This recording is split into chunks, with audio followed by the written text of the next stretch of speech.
Well, the Salvation Army of Northeast Louisiana hosted its annual Doing the Most Good luncheon today.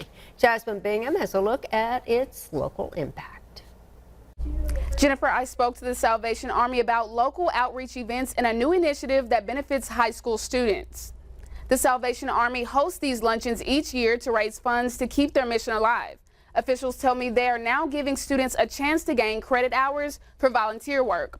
Overall, the Salvation Army provides social service, assistance, disaster relief, and food outreach for around 400 people twice a month.